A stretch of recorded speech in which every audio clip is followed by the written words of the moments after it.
Muy buen día, queridos amigos. Pues hoy tenemos a una visita verdaderamente de lujo, Claudio Obregón, ya un referente cultural del estado de Quintana. Bueno, yo diría que de toda la República, porque su fama ha trascendido, aunque se ha hecho mucho aquí en Quintana Roo, pero ha trascendido los límites del estado y del país, además. Buen amigo, ¿cómo estás? Pues aquí con gusto de participar en tu programa, tomando café. Está muy bueno, por cierto. ¿Cómo llegas aquí a Cancún, Claudio? Trabajaba como guía de turistas, venía muy seguido a Cancún, y un día pensé que podía estar aquí con mi familia más tiempo, hacer excursiones de un día en lugar de hacer circuitos de 20, 30 días, y decidí cambiarme a Cancún. Eso fue hace 22 años. Bueno, pero además has desarrollado una tarea de investigación, de difusión de las culturas regionales y sobre todo pues eres un charlista muy ameno, das unas conferencias magníficas y la gente te aprecia mucho, además de que pues Claudio escribe tanto ficción como crónica, como muchas cosas, ¿no? Ensayo, me gusta mucho el ensayo, la sobre todo el perspectiva. ensayo. Y nos traes un tema muy especial, ¿no? que tienes, nos quieres compartir, cosmogonía Inuit y Maya. Exactamente, sí.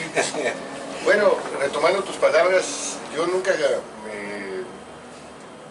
me hice a la idea de ser escritor, ¿no? Sino que de tanto leer de pronto tuve que decantar, por una parte, y por otra, también tuve la oportunidad de participar muchos años en el periódico Por Esto, 18 años. Claro, sí. El domingo pasado acabo de renunciar, precisamente, sí, después de 18 años de colaborar gratuitamente en el periódico, decidí que era tiempo de dar un salto al formato videográfico, que es lo que estoy preparando ahora. Y por otra parte, bueno, pues el hecho de estar siempre con la voluntad de compartir, me abrieron las puertas en la Casa de la Cultura cuando estaba Juan José Morales. Después, cuando llegó Marlene y los demás, me dieron de portazos. Es común aquí. Es muy común que cambia el director de una, digamos, institución cultural que no tiene la menor idea de lo que es la cultura. Y los productos culturales, ¿no? Y bueno, pues eso me permitió abrir otros horizontes, y he tenido la fortuna de ser invitado a Canadá en múltiples ocasiones, por museos, por universidades importantes como la Universidad de Montreal. He dictado 4 conferencias en esta universidad, en el formato de las conferencias magistrales de Bel Suave, y he presentado mis trabajos de investigación de construcción histórica.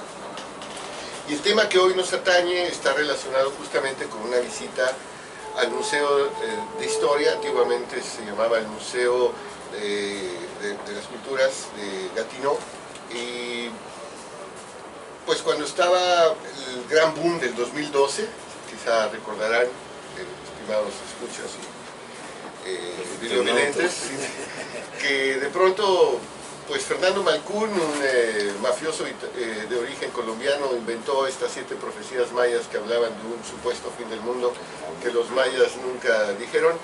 Entonces me hice la tarea de científicamente evidenciar su estafa, y eso me ganó prestigio, y me invitó el gobierno canadiense para representar a México durante 2 meses. Estuve yendo 4 veces a dictar conferencias. Era una muestra muy bella de los mayas, 200 obras maestras de diferentes regiones de México, digo, distintos museos, pero también de museos de Canadá, Estados Unidos, Europa. Eran piezas únicas, bellísimas, y cuando estaba por ahí con los curadores del museo, con los investigadores del museo, les dije, bueno, ¿qué tal si les doy una visita, ¿no?, guiada a la exposición? Y ellos a su vez me dijeron, claro, y después vamos a ver la exposición de las primeras naciones.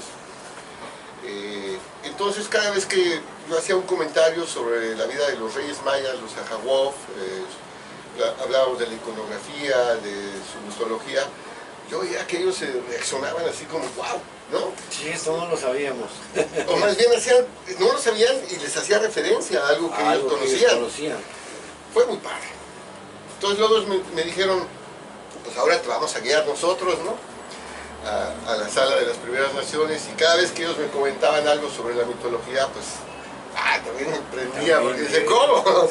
Encontraba muchas semejanzas, ¿no? Sí, claro. El glaciar y la selva, ¿cómo pueden estar conectados mitológicamente? Yo me preguntaba, ¿no? Estuve investigando después, me metí a fondo en algunas bibliotecas de Montreal, fui a la Universidad de Montreal, a la biblioteca, estuve investigando y me dieron acceso a documentos muy interesantes.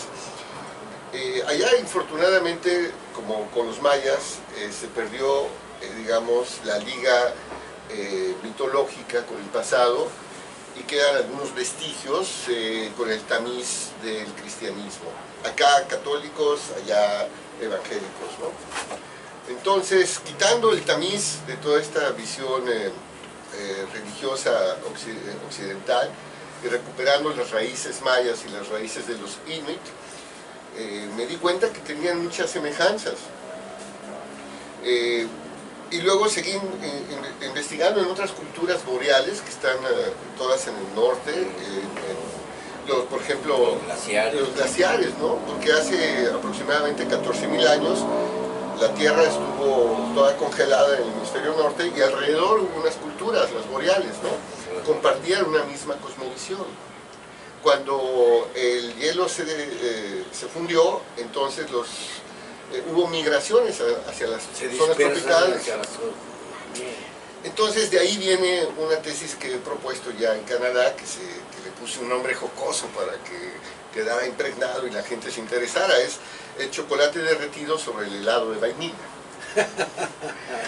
Es así como de pronto el conocimiento, como si fuera chocolate, permeó así derretido sobre el helado de vainilla, y en el trópico de Cáncer tenemos algunas culturas que son hereditarias de ese bagaje, y por eso encontramos coincidencias entre los egipcios, los sumerios, los mayas, aun y cuando no fueron contemporáneos.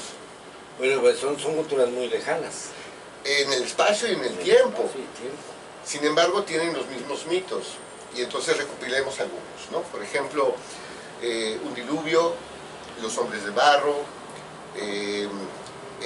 dos hermanos fundadores que se convierten luego en sol y luna, ¿no? Por ejemplo, en el caso de los mayas están Xbalanque y Hunahpu, que es así como los conocemos en lengua quiché.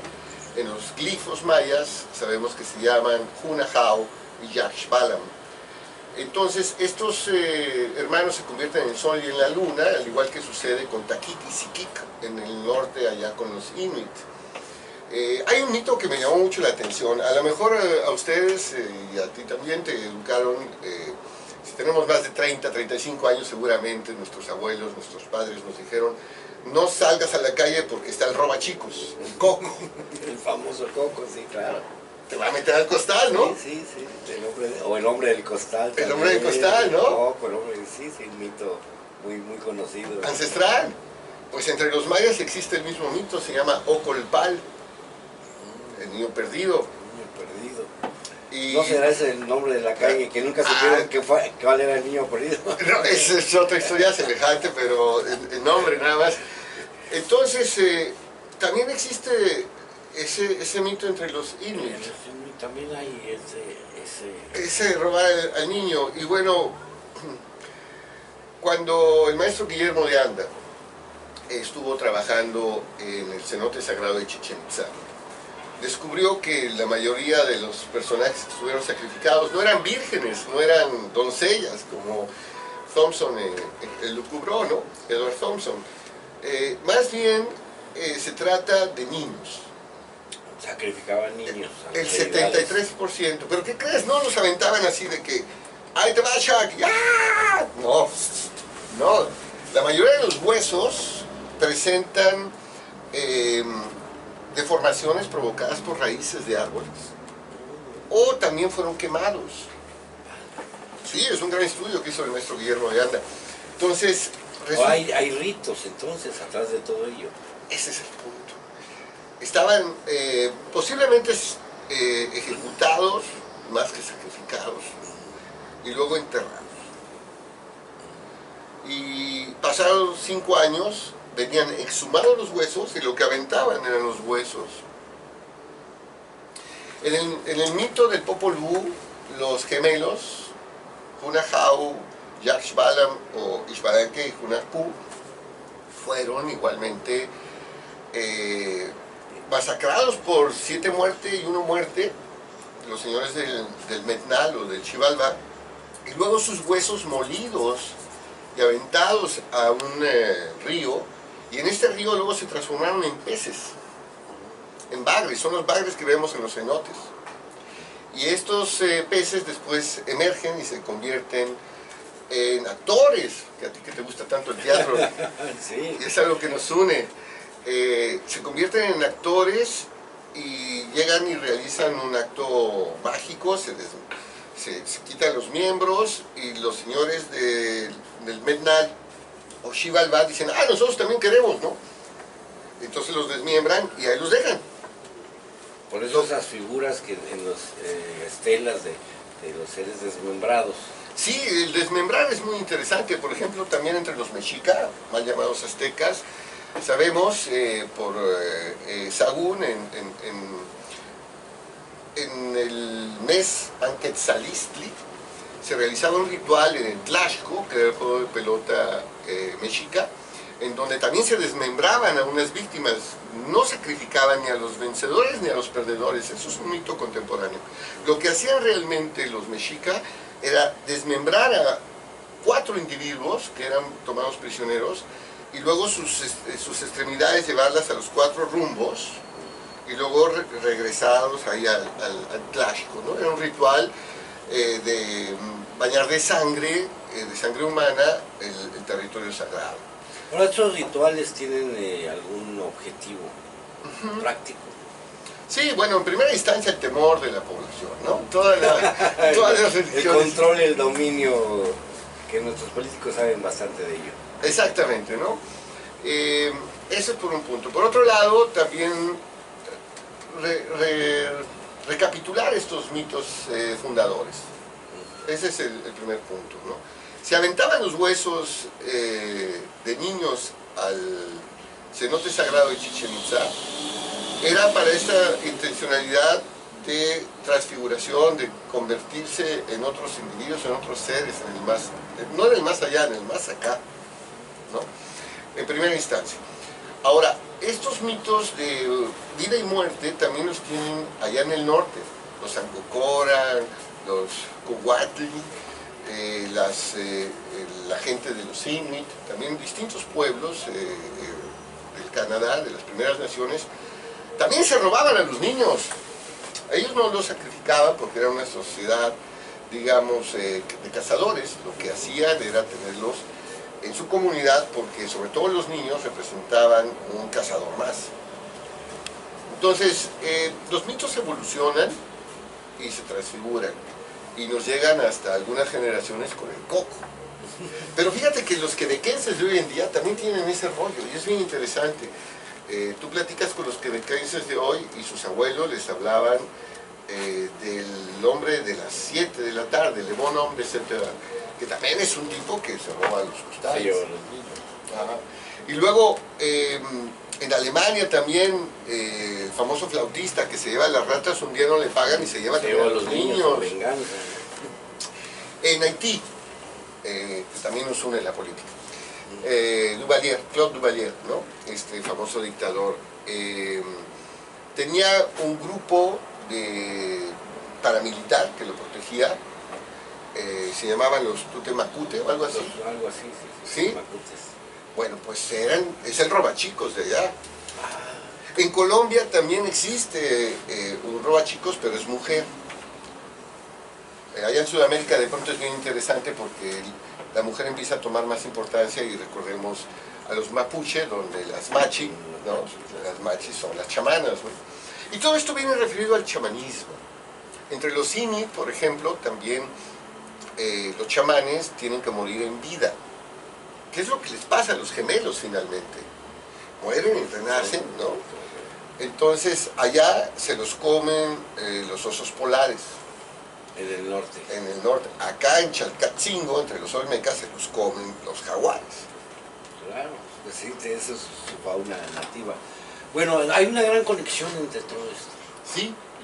Y tenemos lazos, pues, como tú dices, cosmogónicos, ¿no? O sea, hay una cosmogonía que nos une. ¿Y qué es lo que nos separa? Nos separa las fronteras ideológicas y las de naciones, ¿no?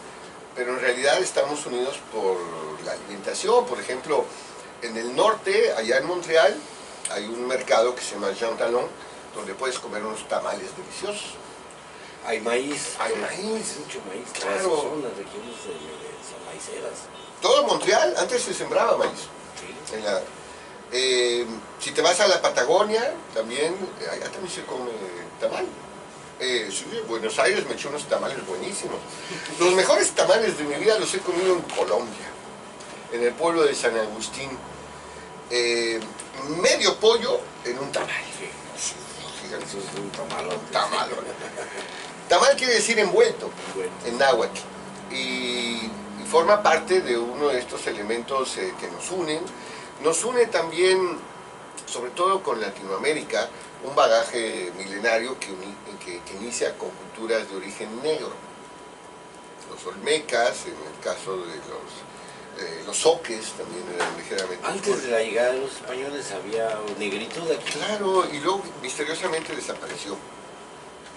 Sí digo misteriosamente porque no tenemos rastros de que haya habido violencia en la transición entre los olmecas y los mayas, por ejemplo. He tenido la fortuna de trabajar en una cueva aquí en Cantumiquín, rumbo a Holbox, aquí en Quintana Roo. Y bueno, pues a 30 metros de profundidad me tocó develar un relato mitológico olmeca. Yo nunca digo descubrir, porque siempre a los investigadores nos lleva un nativo, en este caso los mayas. Sí, que ya conocen, que ellos lo han descubierto antes y luego no lo dicen. Y no, Se guarda con mucho celo todas esas cosas, esas cuestiones.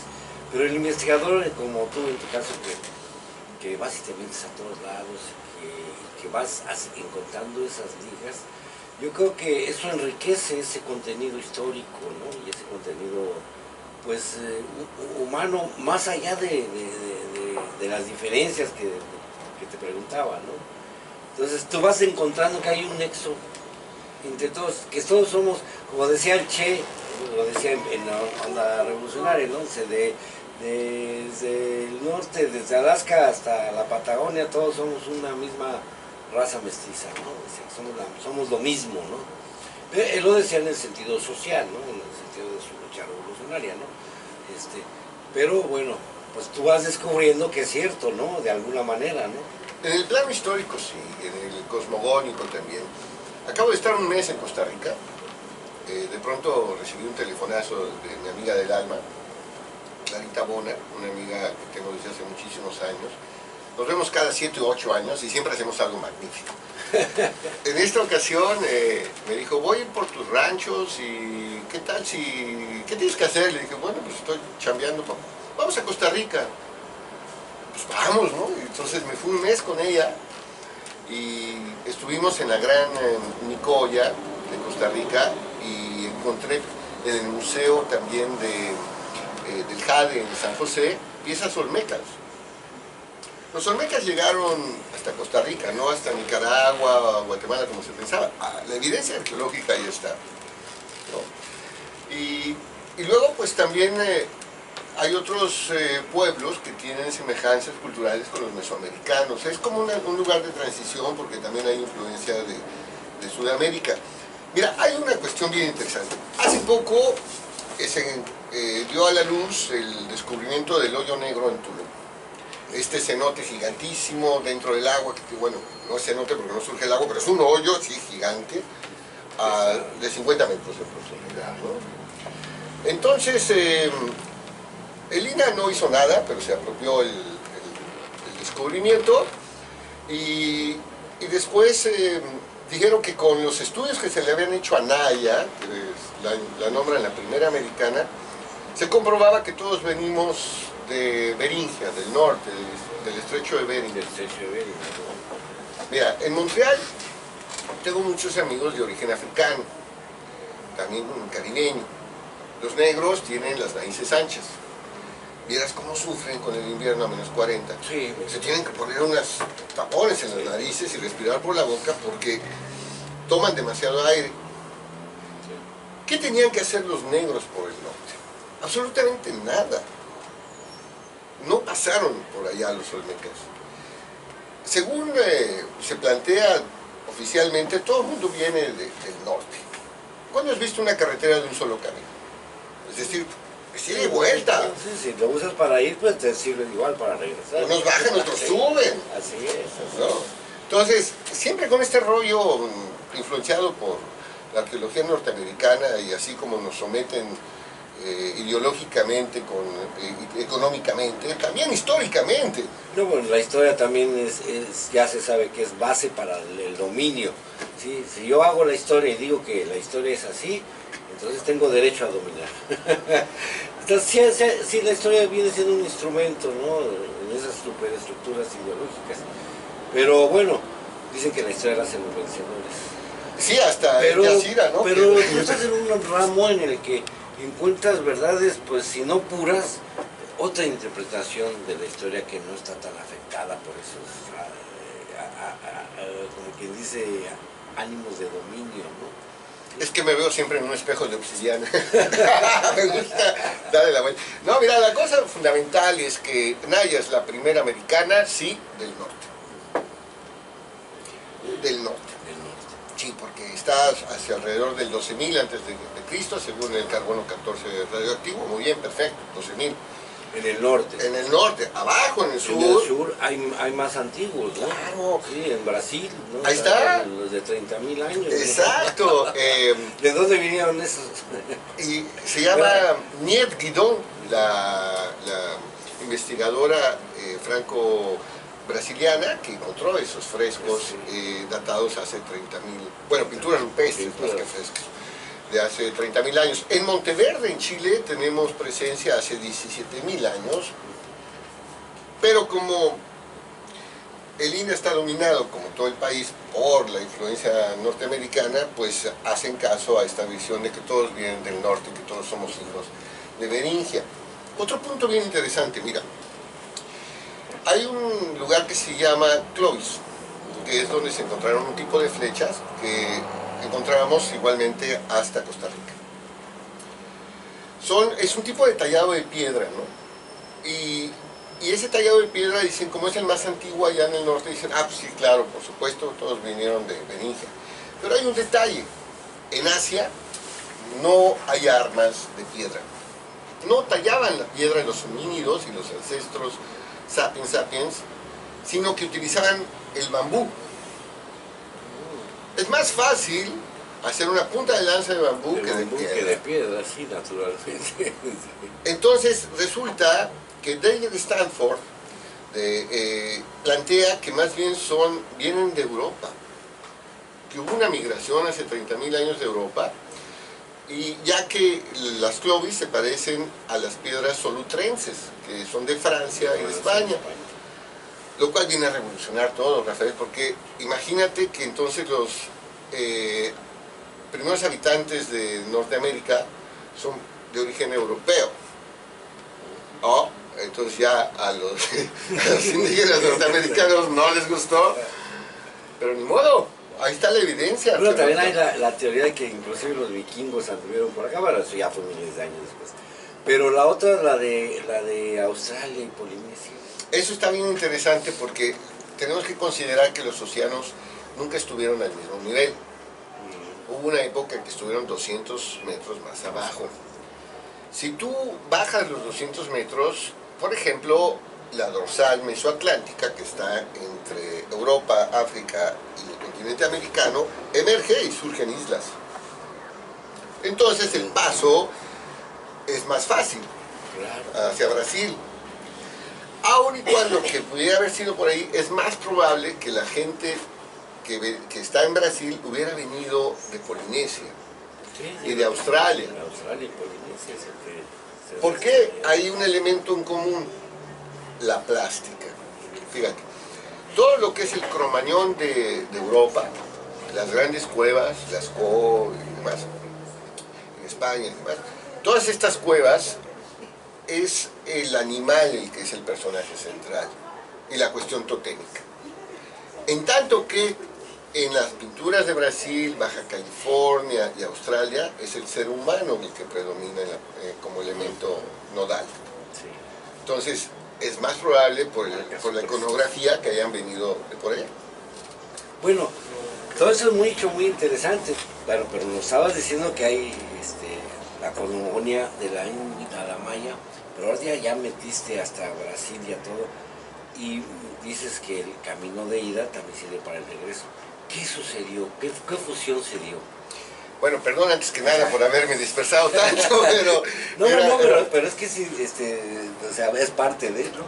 Es y parte ya nos de desataste la curiosidad, ¿no? O sea, ¿cuál es lo que has encontrado? Bien, tomemos en consideración que para los Inuit, como para los mayas, todo está referido al espacio y al tiempo. La palabra nos sirve para comunicarnos, pero también crea mundos dentro del mundo y transfigura al mundo. Los chamanes utilizan la palabra para comunicarse con las entidades divinas. Es muy interesante reconocer que el nombre Ahau, el apelativo de los reyes mayas, viene de un vocablo muy antiguo que es Ahuat, que quiere decir el que habla, el que determina, el que grita. Eran los señores de la palabra, los gritones. Entonces eran los dueños de la palabra. Por eso la escritura jeroglífica nos narra el vínculo que tenían estos grandes señores de la palabra con las entidades divinas, con el más acá, con las fuerzas ulteriores. La escritura jeroglífica maya es un instrumento del poder. Es por eso que no hay literatura.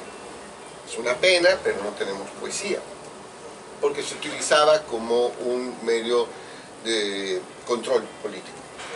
Y tenían al tiempo como el elemento nodal, ¿no? O sea, yo me refiero en el espacio y en el tiempo. Estoy aquí, pero en este tiempo, y trasciendo el tiempo al dejar la escritura. En el mundo inuit, la palabra es bien importante también. La palabra, me decían los curadores del Museo de Gatineau, era uso exclusivo de los dirigentes y se representaba con un bastón o una lanza. En el mundo inuit, como en el mundo maya, la palabra es el vehículo para comunicarse con los mundos que están dentro de nuestro mundo y que el universo racional no observa, cataloga, y el universo intuitivo, como el de los mayas o el de los inuit, lo vive. Un punto muy importante es que la religión maya es de origen chamánico. Los rituales que vemos de los Ahawof son chamánicos, y todos y cada uno de los rituales también que encontramos en el mundo maya los he encontrado entre los inuit. Bueno, es más, jugaban a la pelota. Sí, pero las canchas eran de 10 kilómetros. Llevaban días los partidos. Sí, como los yaquis, ¿no? También. Sí. O sea, son tantas las similitudes que bueno, nos asombra, ¿no? Porque naturalmente estando en lugares diferentes, pues tienen diferentes particularidades, ¿no? Pero bueno, has hecho todos estos hallazgos y todas estas cosas que nos relatas. ¿Y cuál sería la conclusión más importante que tú sacarías de esto? O que nos podrías decir de esto. ¿Cuál sería? ¿Hacia dónde? ¿De dónde venimos? Más o menos lo estamos viendo, ¿no? Pero ¿hacia dónde se fue esto? ¿Y hacia dónde nos podría llevar? Bien. Me gustaría nada más mencionar algo que olvidé mencionar en un principio, que es la serpiente de luz. Tengo una propuesta. Hay una hierofanía en el Huitz, o mal llamada pirámide, que conocemos como Kukulcán en Chichén Itzá, donde al atardecer de los periodos equinocciales se forma una serpiente de luz sobre la escalera. A mi modo de ver, esta serpiente de luz Kukulcán en la época colonial, Huachaclajún, Ubá, Chan, en glifos mayas, es una reminiscencia tropical de la aurora boreal. ¿Dónde más hay serpientes de luz sino en el norte? Que son una belleza, por cierto. Ahora, la serpiente aparece yendo hacia el norte. El norte en maya se dice shaman. Shaman. Shaman. Es el que es nuestro norte, y se pinta de blanco. Por eso la tumba de Ukit Canlectoc, este famoso Calonté, que era el jefe de jefes de los Ahawof de la ciudad de Ekbalam, está pintada toda de blanco, bueno, estucada en blanco, porque está hacia el norte, hacia los ancestros. O sea, blanco, hielo, serpiente de luz, está relacionado. Es la serpiente Kukulcán Quetzalcóatl, Huachaclajún, Ubá, Chan, es ni más ni menos que una tropicalización de la serpiente de luz que ven los boreales. Bien, eso es lo que propongo. Ahora bien, en este ámbito, ¿qué es lo que queda? Me preguntas, ¿qué podemos discernir? Vamos guardando muchas cosas en nuestro interior, o sea, nuestra genética. Exacto, ¿no? La memoria colectiva, llamémoslo así, ¿no? Genética. Bien, propongo inicialmente que todo ese mundo está muerto. Mientras no se nombren a las entidades de otro tiempo, no se van a aparecer. Se han transfigurado, ¿no? San Isidro es Cha, por ejemplo. Los especialistas utilizan el tiempo maya de los glifos, pero los mayas contemporáneos tienen otra visión cristianizada. Entonces, partamos del principio que una de las nobles verdades que estudié en un monasterio en Tailandia es la impermanencia, ¿no? Entonces, a partir de ese concepto yo entendí mucho. La historia está siempre en evolución, transfigurándose, los de hoy no son los de antes, y quedan matices, quedan improntas, quedan usos y costumbres, consciente o inconscientemente. Huellas y rastros muy lejanos. Pero ahí están. Que evolucionan además, ¿no? Sí, además se transforman, como tú dices, se transforman en otras cosas. ¿Ha sido para bien? Pues ahí te cito a Shakespeare, ¿no? El bien y el mal, y decir, no, son dioses falsos, ¿no? Pues ni para bien ni para mal. Yo digo que es, punto. Ahora, lo que sucede es que cuando tenemos una percepción, y esto es muy clásico de los investigadores, de pertenencia, es cuando perdemos la objetividad. O sea, en el momento que tú haces propio y te identificas, ya valió gorro. ¿Por qué? Porque otra de las nobles verdades del budismo que aprendí allá en los monasterios es ser un observador del devenir. Porque si tú te involucras la emoción, involucras tu criterio y pierdes objetividad de las cosas, ¿no? Sí, es lo que sucede actualmente con ese individualismo rampante que todo lo destruye, ¿no? Y que no le importa nada más que él, y aunque el mundo se está acabando, bueno, pues que se acabe, ¿no? Como dice Trump, pues con calentamiento global. Pues la sí, tierra... se vuelve una cuestión muy vulgar. Muchos estamos en contra de este individualismo tan exacerbado de esta época, ¿no? Porque además es un egoísmo, ¿no? También ese egoísmo es el ego nada más y no respeta nada, ¿no? Entonces, pero nuestras culturas se sabe que eran respetuosas sobre todo de su hábitat, de la naturaleza, eran respetuosas de muchas cosas, aunque naturalmente cuando surge la ansiedad del dominio humana, esa segunda naturaleza que es la naturaleza humana tan terrible, pues hay unas graves contradicciones, ¿no? Te voy a decir algo que a lo mejor no te va a gustar. No es así. Richardson B. Hills, en su obra Las grandes sequías mayas, los estudios de isótopos en los cenotes del maestro Guillermo de Anda, bueno, su equipo, plantean que los mayas eran despiadados con la naturaleza, como nosotros. Bueno, hay una visión, los sistemas productivos producen todo eso siempre. No, pero cuando empieza a producir tanto. Pero en el caso maya no era la productividad, no, era la mitogonía, el sostener el control político a través de la religión, y ahí te va. Resulta que hacia el año 300 a.C. se provocó una deforestación tal en el Petén de Guatemala que la ciudad del Mirador, que era la ciudad más importante, que tenía un WITS, una pirámide de 1.800.000 metros cúbicos, fue abandonada por un cambio climático provocado por los mayas. Eso de que los mayas cuidan la naturaleza, nanay, bueno, le piden permiso para todo, aquí se hemos visto la ceremonia. Pero igual pero bueno, le dan en la torre. Pero bueno, yo ahí sí estaría puedes pedir permiso, pero el hecho en sí, sí es que destruyen. Lo que yo te planteo es que la cuestión de la productividad cuando llega y se vuelve una cuestión tan enajenante por el poder, el poder por el dinero, el poder de lo que se produce, la riqueza que el hombre produce encima de la naturaleza, es lo que rompe, ¿sí? Rompe el esquema total. Pero sí es la productividad. Finalmente, o sea, sí hay una gran ignorancia, no se tiene conocimiento de los fenómenos meteorológicos, no se tiene.